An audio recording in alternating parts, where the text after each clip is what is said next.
શું તમે Vastrapur lake morning walk માટે જાઓ છો?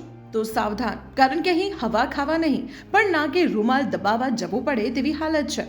અમદાવાદની શાન ગણાતું વસ્ત્રાપુર તળાવ આજે ગંદકી અને દુર્ગંધનું સામ્રાજ્ય બની ગયું છે.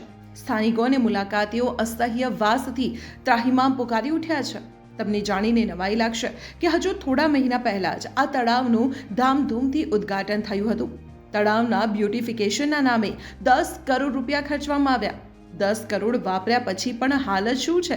અહીં ડ્રેનેજના ગંદા પાણીને ટ્રીટ કર્યા વગર સીધા જ તળાવમાં છોડી દેવામાં આવે છે. તળાવને સ્વચ્છ રાખવા માટે બનાવેલો એસટીપી પ્લાન્ટ જાણે શોભાના ગાંઠિયા સમાન છે. પ્લાન્ટ યોગ્ય રીતે કામ નથી કરતો અને તેનું પરિણામ ભોગવે છે જનતા. ત્યારે સવાલ થાય કે બ્યુટિફિકેશનના નામે આ તે કેવો વિકાસ?